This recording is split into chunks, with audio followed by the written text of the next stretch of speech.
Dragon Ball is one of my favourite franchises. I've loved it ever since I first saw it as a child, but it's not something that I think has a lot of deep or meaningful storytelling. I don't mean that as an insult to it at all. Its creator, Akira Toriyama, was always more interested in comedy and making the story up as he went along, rather than thematic weight or being profound. This brings us to the film in question, Battle of Gods. This film came out after a long hiatus for Dragon Ball animation and represents not just Toriyama's return in a supervisory role to the franchise, but also the first film since 1996's Path to Power. I love this film. I think it's an honest return to the series with tons of callbacks and references, which by itself will be fine. But the themes of the film also relate to the wider franchise, and see an expansion of concepts present in early parts of the narrative all the way to the end of the story. I'll be going into these as we progress through the film, but before that, let's go into how it's different from earlier films. The narrative structure is already so different from others. Using movie number 7, Super Android 13, as a reference point, the structure usually consists of a recreational activity, then an introduction of the titular threat, smaller fights against minions, Goku's first fight against the threat, a loss, and then his second attempt, usually after his friends contribute. Battle of Gods starts with a recap of the story up until now, which provides some important context to where Goku's character is and how it will change through the narrative. We open with a scene of Supreme Kai and the Grand Elder Kai discussing the coming threat of Beerus, the god of destruction. This is important to establish early, mostly because it's setting up Goku's character arc in this film. Goku has become incredibly overconfident. Showing us the recap helps illuminate what the character has already accomplished, which lets that confidence not feel so unearned. Goku's reaction hearing about Beerus is the next sign. He just relishes the challenge, and now he knows about him, conflict is inevitable. Another important thing set up here is the juxtaposition between Goku and Beerus. Beerus' strength comes from his divinity, and presumably was given to him to help him do his job. Goku is the opposite. He values earned strength and his ability to use his power without relying on others. This flaw could have been explored a bit more in the Super anime series, but it's something not talked about much. Beerus works really well as a rival at this point in Goku's story, and they draw some interesting conversations out of each other. Beerus also represents another rung in the hierarchy of the universe.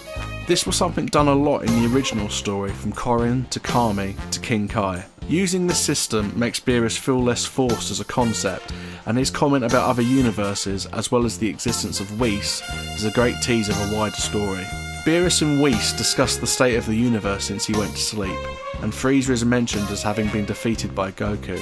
It's a nice bit of fan service, but it's also again showing the conflict of unearned versus earned strength by using that earlier fight with Frieza. Frieza is also a character who never earned his power, but was defeated by Goku.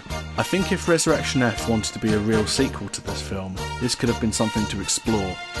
Maybe Frieza could have related a bit more to Goku after having to work to earn the golden transformation he has in that film. Maybe he'd still be as sadistic, but he'd have a bit more respect for those naturally beneath him. Food for thought. During these Beerus scenes, we also get a glimpse into his ennui. The sheer excitement he has for seeing a Super Saiyan god will be his motivation throughout the film, and the idea of a bored god inflicting his will onto others is an interesting concept to explore. Unfortunately, it's also an element of his character that's dropped in Super, with a replaced focus on his sadism. Divine. Thank you, my lord, so you won't... However, there's a greasy mouthfeel, which is odd for what I assume is dessert. Tell you what, I'll only take half. Half, my lord?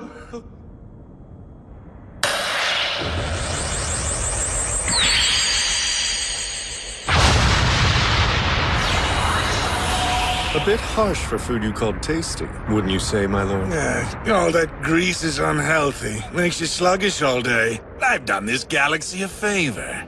Beerus finally meets Goku, and we're given another glimpse into Goku's overconfidence with how he talks down to Beerus while showing off his transformations. This is a callback to a scene from the Buu arc where Goku did something similar to Majin Buu's first form. In that scene, you were meant to be in awe of Goku's newfound power, but Beerus' nonchalance is a great retort and riles Goku into a fight. He's very handily put away by Beerus in 2 blows, who then leaves to go to Earth and find his Super Saiyan god. This represents our first break away from the established structure. Goku doesn't usually get defeated this quickly in the other films, which makes it quite shocking for an audience. Goku is usually treated as a free win button, so to see him be taken out so easily really helps to establish Beerus as a dangerous enemy. This is also good for the story in presenting its themes. I've mentioned previously Goku's overconfidence, but having him be absolutely demolished by Beerus at this earlier point really helps those ideas to flourish because they're given time to stew. Having Goku be beaten because of a character flaw and not some arbitrary notion of power or strength is just so incredibly refreshing. Beerus is incredibly powerful, but I've always got the sense that Goku wouldn't have been humiliated if he'd shown off just a little less. Goku does mention something interesting here as well. He brings up the idea of fusing with Vegeta and how that will be the only way he could potentially win, but then immediately dismisses it. This is similar to their conversation before they fought the Pure Buu on the planet of the Kais. The idea of earned strength being important to them is some good foreshadowing to a later conversation between Beerus and Goku. The focus is now going to shift onto Vegeta, and it makes his character and those developments feel equally important as they're given space away from Goku's. I've seen a lot of people say that Vegeta is their favourite aspect of this story, and with how well it's written and presented, it's hard to disagree. Vegeta's character in this film is more about presenting how much he's changed rather than how much he needs to change like Goku's arc. Over the series, Vegeta generally becomes more amiable to the idea of being a family man, and he goes out of his way more over time to protect the planet and those he loves. Generally, I think people tend to overhype how much Vegeta changes during the manga story. Even by the last arc, he's still being incredibly selfish, and he does kill a lot of innocent people, whether directly or indirectly. His redemption against Majin Buu is just too little too late by that point, and I truly think if his story had stopped there, it would have been a much more powerful, tragic conclusion. A cruel man, only realising at the end how much he cared about his wife and son, sacrificing his life to save them and ultimately failing. I even think his fate in Fusion Reborn would have been more narratively interesting. Him and Goku put their differences aside, fuse and defeat the threat, after which he disappears forever. By choosing to bring Vegeta back into the cast, they've ultimately got a very tough tightrope to balance on. He can't change too much because by this point it would seem out of character, but he also can't be totally evil because he's also moved past that. I think they struck a good balance here. Vegeta is still a prideful, arrogant character who yells at Bulma, but when push comes to shove, he ultimately embarrasses himself to save everyone that surrounds him. Beerus and Vegeta's relationship is also incredibly interesting. Again, it's a contrast to Goku. Vegeta respects Beerus, but it comes from a place of terror. He's familiar with him because of an incident from his past, and this pairs well with Goku's arrogance towards him. This section is just fun to watch as well. As I said, Vegeta has done some nasty stuff, so it's sort of a comeuppance for him to have to act like this.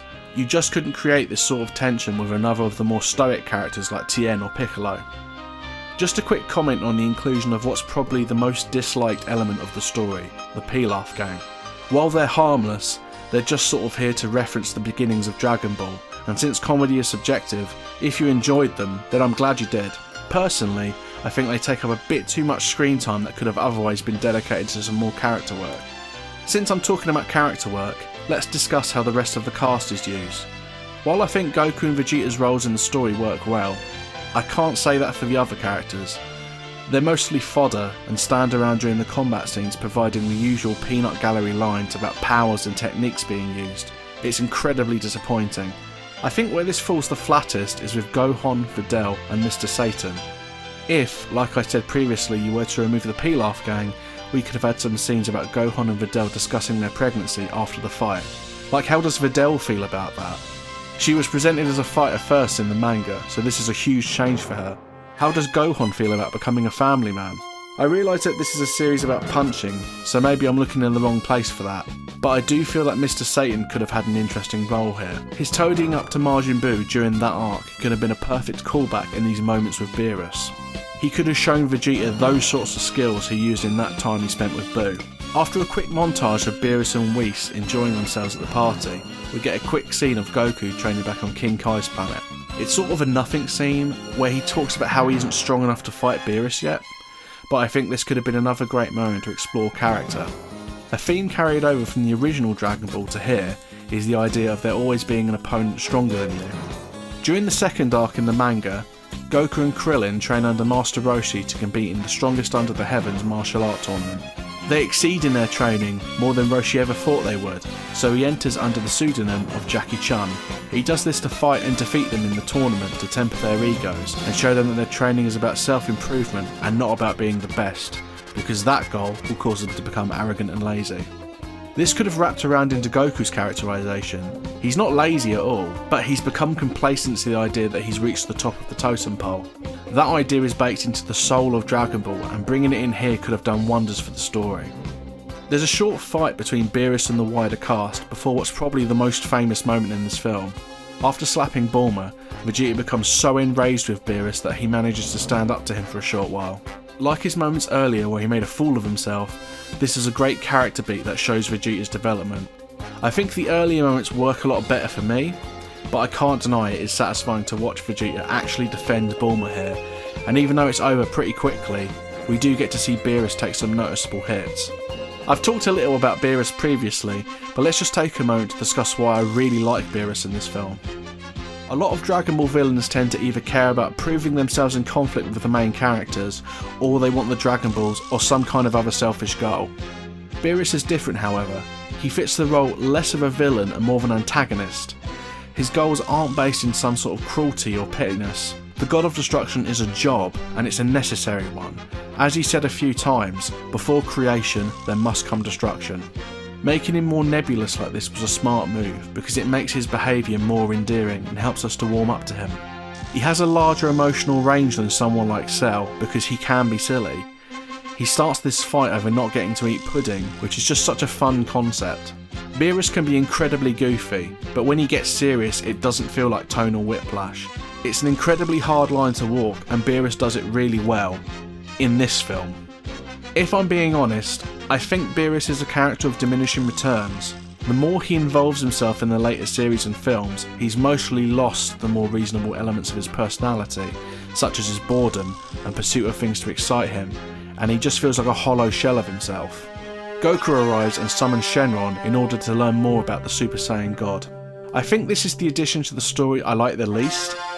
The idea that there are good Saiyans is something that gets a follow-up later down the road in Super, but as it stands here, I hate the idea that there are good Saiyans. I think Toriyama had it right making them evil planet conquerors. Sometimes simplicity is key, and they work better in that role. Making this distinction is needlessly complicated, and it makes Goku's goodness feel less special.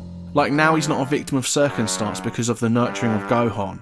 Now he might have become like this naturally. Also this. Vegeta may have been evil a long time ago, but he's been fighting on our side for years now. We'd be lost without him. He's good in my book. You're right. He's changed a lot since he came to Earth. He hasn't been evil in a long time. He's like a model citizen. I won't tolerate mockery! The Prince of all Saiyans is not some righteous-hearted goody-goody! Cool it off, Prince Badman. Just give it a try already. It's funny, yeah, but no. After summoning the power of the Super Saiyan God, the final battle between Goku and Beerus begins. A lot of their future dynamic is established here, and the emotional stakes of the fight are great, and I don't mean the Earth potentially being destroyed. The idea of Goku hating the power he's been given because he didn't earn it is absolutely fascinating, and it's a humbling experience for him in the same way that Vegeta's earlier embarrassment was. He's feeling his place in the universe, and it's on a very low rung. The idea of there being a limit on his ability is disturbing to him, and that's a great angle to explore. Beerus fits very naturally into a mentor role here, coaching Goku on how to use his godly power as they fight. His dialogue with him in the underground cave is a great reflection on how Vegeta and Goku aren't really that different when it comes to pride.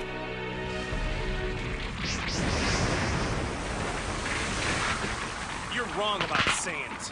Vegeta's always been obsessed with his pride. It's way more important to him than it is to me. Huh. And yet the Saiyan Prince made a pitiful fool of himself on stage to protect his friends. That's right. I respect him a lot for that. It was a bitter pill to swallow, but he did it anyway, because he knew the stakes. Oh, just as you swallowed your pride to accept this borrowed power, I suppose. That's pretty much it. The fact that Beerus doesn't stop until he specifically hears Goku surrender is such a great moment for the character. It's a great crystallization of how he's not really evil, and how he's also teaching Goku. He's amused by his own reputation as Beerus the Destroyer, and going against this by sparing the Earth and Goku is also just an interesting wrinkle to him. This is also another older Dragon Ball concept being given a spotlight here. Goku's ability to influence his opponents with his pure spirit. Oolong, Yamcha, Tien, Piccolo and Vegeta are all a testament to this, and Beerus is the latest. Ending the fight this way I think was perfect and in keeping with the spirit of Dragon Ball. The Elder Kai's speech about the power of Goku and his friend's character is really special, and I think we can all agree what fantastic creations they are. And with that, we reach our conclusion. I've said it multiple times throughout this video, but I love this film. To me it represents everything I love about this franchise, and while it carried on with more movies and TV shows, if it had ended here, I'd have been incredibly satisfied. It takes many ideas and concepts from early material like the progression of the gods, that there will always be a stronger opponent to humble you, and runs with them to create something that feels like a true progression. It introduced one of the franchise's best ever characters in Beerus and gave him great dynamics with the established cast. It just made you want to see so much more of him. I think I've thoroughly explained now why I feel Battle of Gods is my favourite Dragon Ball film, and why I think you should all give it another watch.